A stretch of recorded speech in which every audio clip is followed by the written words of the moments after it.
Gautam Trivedi then on the show with us. Gautam, hi, morning. Turning out to be a rough one this Monday. I'm guessing the markets are pricing in all the COVID news around us.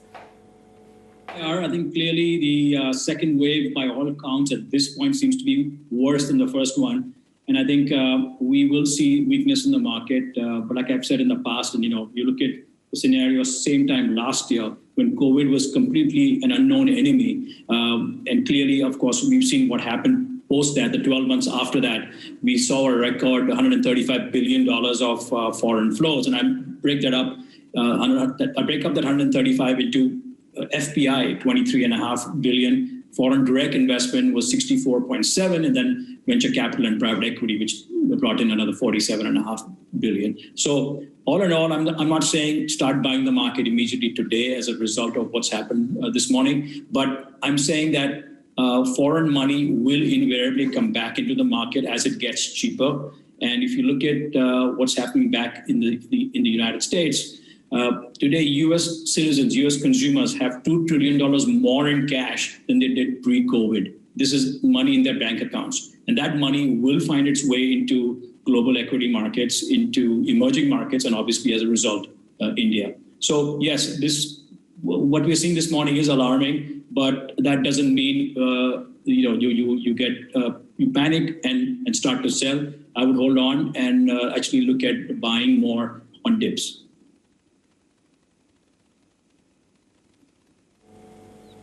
Okay, on the point that you're making about foreign money and it will find India attractive after this dip, would the currency weakness not be an irritant, and would that not be a dampener actually for foreign money to find its way into India?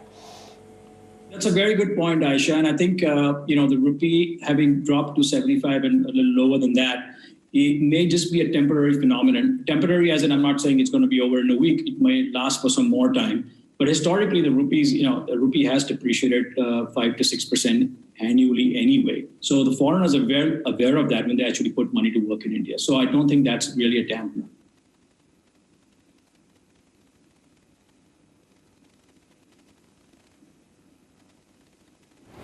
Gautam, for those who bought the panic last time, they're getting rewarded. Is the same psychology which is at play? Because same time last year, those who panicked lost out. Those who did not panic, they won.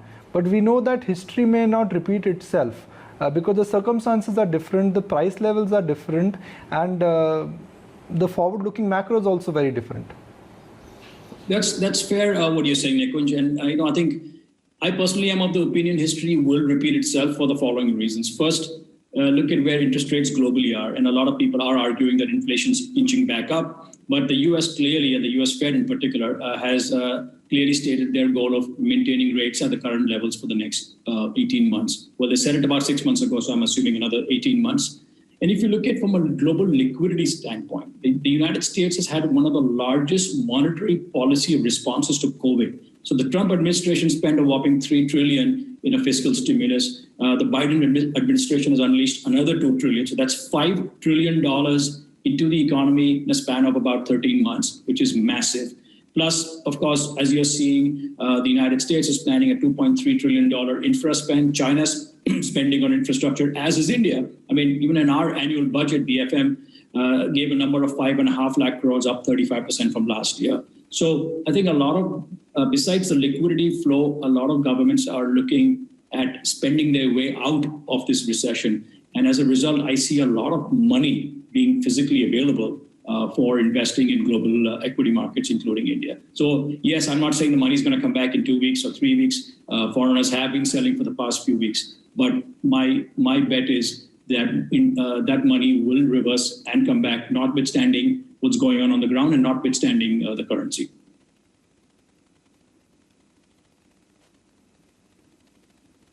Are flows the only reason why you're bullish, Gautam? Because flows can be fickle. Point, but let's look at the flows. I mean, you raise a good point, but I think if you look at the global equity flows in the last 12 months this is equity money going into global equity markets, not just the US or not just emerging markets, not just India. Over the last 12 years, the amount was $452 billion. This is recently put out by a leading US investment bank. Last 5 months, we've seen $569 billion. So that tells you the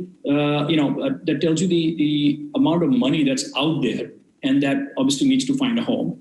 The other thing to keep in mind is that there's also a bit of a TINA factor, right? If you look at interest rates, as I alluded to earlier, given where they are and given the fact that, of course, real estate is doing very well in the US, and some people think it might be a bubble. But the reality is you have very few areas to actually incrementally put your money into. And hence, I think the equity markets will still be driven by pretty strong fund flows. Having said that, I think we've sort of, before the second wave began, I think a lot of people had assumed that we had sort of turned the corner from an economic revival standpoint. In fact, I remember getting on to over 100 calls, post-results conference calls after the third quarter. And I think about at least 15 of those companies that I got onto said they've had the best quarter ever.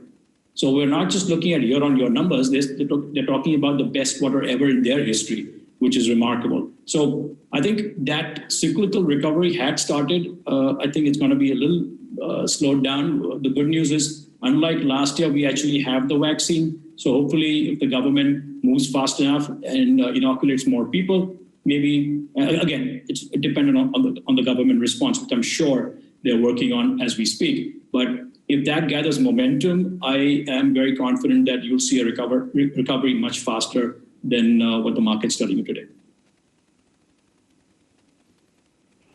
Fingers crossed, sir. I mean, we all are hoping that the magic of vaccine kicks in very soon. Is the selling overdone in corporate banks? If you feel that the recovery is going to be faster, and our last year's experience is that NPAs were there, but NPAs are manageable. Right now, are markets over worried about NPA formation and bad assets coming back? I think to some extent they are, and I think the stress seems to be more currently in the NBFCs than even the corporate banks. And that's what we had a call recently as part of our Nepean Capital leadership series with an expert on bankruptcies, the NCLT process, and NPLs in general.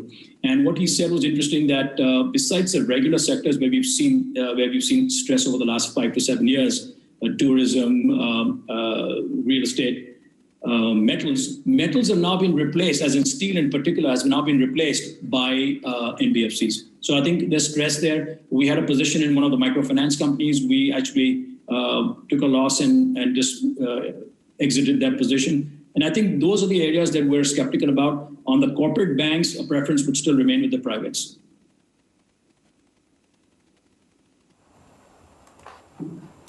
Gautam, there's been a huge pipeline of IPOs in the fag end of 2020 as well as 2021. The huge tech bet as well has been really spun on this time around. How are you looking at interest within this entire space, the overall digitization via new listed players, the likes of Nazara, as well as, interest in some of the listed players like InfoEdge, Matrimony, etc.? That's a very good question, because I know a lot of friends, a lot of people who over the past about 3 years or so have actually been doing LRSs and investing on the NASDAQ, investing in the US because of the lack of number of players that are listed here. So I think, I've said this before, I think this is going to be a very exciting 12 months because you'd see more gaming companies, more tech companies, i.e. non-software I'm referring to, getting listed physically in India, which is fantastic. The question, though, one needs to ask is, will the listed markets give the same valuation that the VCs and the PEs are giving, which obviously are astronomical? So I think the landscape of the tech companies today is, it's InfoEdge with a 65,000-70,000 crore valuation that you have, I think, in India, IndiaMart, Intermesh, which is about 26,000-27,000, and everything after that is sub 5,000-6,000. So I think there is a massive scope of adding more companies. There's also an on-mobile besides Nazara, which is in the listed space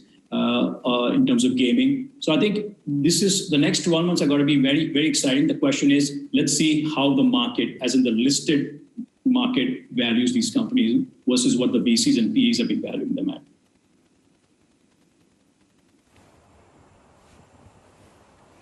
And where do you think the real action from the market is going to come from this year? Is it going to be driven primarily by the large caps, the marquee stocks, or is there going to be a lot of action within the broader markets? And in specific, how are you looking at the overall valuation play out between the two? Our preference, given the fact that we're a mid and small cap fund, has been for mid caps, and we've done reasonably well as a result. But I think even more so now from here on, given I guess I'm not looking at the last 12 months, I'm looking at the last, say, 4 years, where the Nifty mid-cap index has hugely underperformed the Nifty 50. And as a result, we believe that now is a great time actually to invest in mid-caps. In fact, the Economic Times itself this morning has an article where incrementally a lot of money seems to be flowing into mid and small cap funds. So we think now would be the best time to actually incrementally put money into mid and small cap funds. I think the Indian equity markets in some sense are actually quite unique because you've got about 12 to 13 sectors in India which are primarily dominated by mid caps. So even if you look at cement, for example, you have the top 3 cement companies which are in the large cap space, but everything thereafter actually is mid and small. So you've got chemicals, auto ancillaries, building materials, contract manufacturing. I mean, the biggest one there is Varun Beverages, market cap's only 28,000 crores. If you look at the hotel industry, for example, Indian hotels, 12,000 crores is the market cap. So I'm just saying there are so many sectors which offer very interesting and exciting companies, and I would recommend people to incrementally look at that. Yes, I do have, I'm conflicted in saying that, but actually that's where we think incrementally we should put money.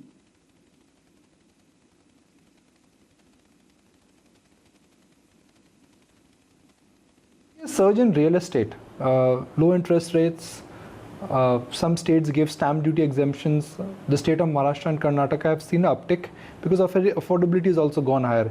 Is it a good time to, let's say, buy in this fall a Shobha or a Godrej or a India Bull Real Estate, which is now owned by Blackstone, or the classic name like Godrej Properties? You know, I think companies that are, it's interesting you bring that up because companies that are focused in residential real estate, like a Godrej for the most part, or in Oberoi for the most part, I think would be interesting. And I think that's an area that I think, given the work from home environment, and which, you know, tech companies in particular have actually encouraged people to work from home and are making life easier. They're the first adapters of video technology and so forth. But I think if that persists post-COVID, I think the companies that are focused on residential will do extremely well. But the way we are playing really is to actually look at the cement stocks, because that's a great proxy as well to play real estate in India.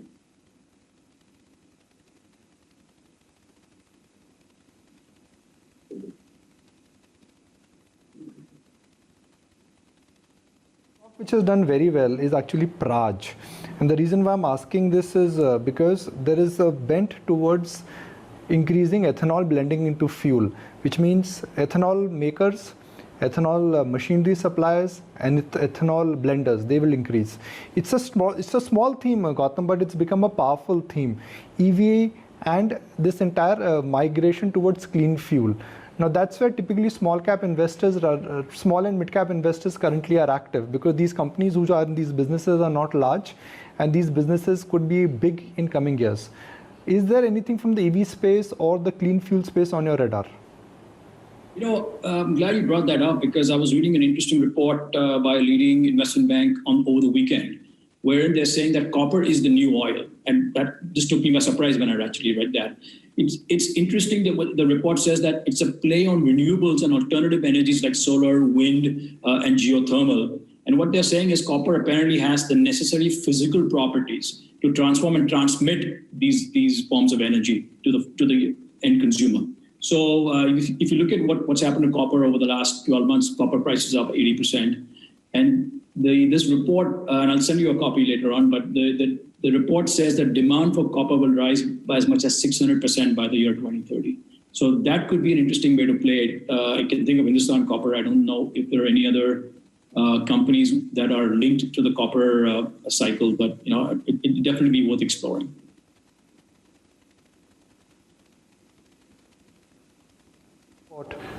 I've read that report which says that copper is the new oil. First, everyone thought it was data, now it is copper. Okay, but my question would be on the entire EV space, just as a follow-up. one side there is this whole proposition of disruption, that the existing combustion engine will get disrupted. That will happen. But this disruption, whenever it happens, do you think the entire disruption will still be dominated by the existing players? It's like IT, Gautam. Every time when disruption has happened, the existing IT services companies are the only ones which are capturing more market share. Do you think the same factor will be at play when EV takes over and combustion engine or ICE engine slows down? The Marutis, the Mahindras and the Tata Motors will be the winners? Yes, I think a lot of Indian companies and of course companies globally. I was looking at the latest Mercedes-Benz. Again, it's very high end. But they've come out with a car, which is, I think, the S-Class, which is now obviously very expensive. But the point is, it can now do 770 kilometers on a single charge, which is a lot more than what Tesla can do. So I guess the point is that technology is going to keep, I guess, getting better and better. And companies in India, I think, are pretty smart in starting to now make investments and focus on this area. I think Anand Shah at Mahindra & Mahindra clearly has gone on record and said that that's going to be an incremental focus for them. But that's still some time away. I mean, I don't see that actually becoming mainstream just yet. I mean, let's look at the number of cars actually that are sold globally within the EV space. It's a minuscule, it's less than 2%. So I think that might be a bigger reality 5 years from now, but given the next 12 to 24 months, I don't think that's really a big deal. And there are very few ways to actually play that today. So if you want to, if you're positive on the auto sector, you'd buy Maruti anyway, whether EV or not today.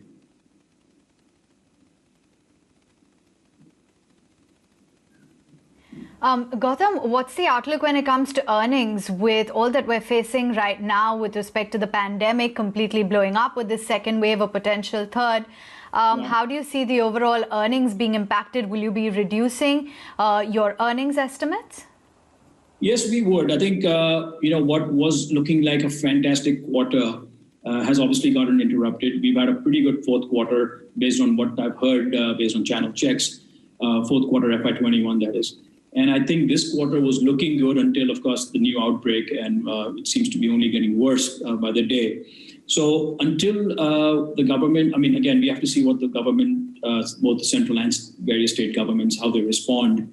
But there is going to be at least a minimum 1 quarter, if not more, impact on earnings, and obviously as a result of that on GDP and a whole host of other downstream parameters.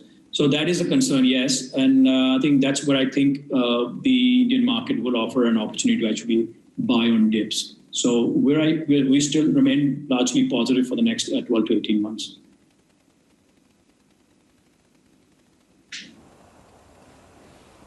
Okay, fair enough. And do you like what you've seen and heard when it comes to policy initiatives on the capex cycle, on the PLI scheme, etc., for the infrastructure and the capital goods sector? Is it enough to offset the kind of pressures that they saw due to the government-induced lockdowns previously? And would this be a theme that would interest you in the long haul?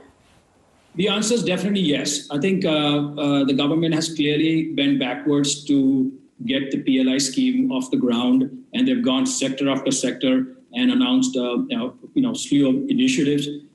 It's all very good. We just have to see evidence of that actually panning out. On paper, academically, if I see it, it obviously means huge capex that's coming, and it's obviously going to benefit everything underneath that, whether it's demand for steel, whether it's demand for cement, capital goods, of course. And I said at the beginning of our interview that there is a massive fiscal stimulus, as well as infrastructure spend by a host of countries globally, including India. So all that I think is great, but my bigger concern is how is the government going to pay for this? And I appreciate the fact that the FM and the PM are very focused on infrastructure spend, but that has to be backed by revenue. And while tax revenues have improved significantly as far as GST is concerned, there's a whole percentage and a whole massive population that should be paying taxes, i.e. income tax, are not paying taxes. And I've had this grudge against those people for the longest time. But so that is one. And the second, of course, is privatization and asset monetization. There's been a lot of talk around it. But let's get real about what we ended up doing in FY21. We did just over 10% of the target. Target's been lowered to 1,75,000 crores. We don't have a number on asset monetization as yet. It wasn't announced in the budget. But if they actually get serious about that and start actually selling assets, and there's a ton of, as I said at the beginning, huge amount of private equity money that's waiting to buy some of these assets, snap them up.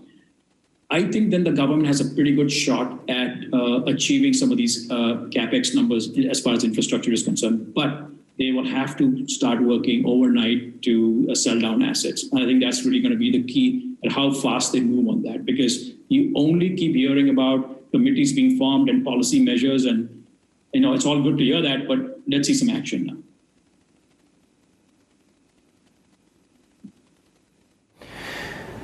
Well, Gautam, appreciate your time. Thank you for joining us. Stay safe, my friend, and hope to meet you in person very soon.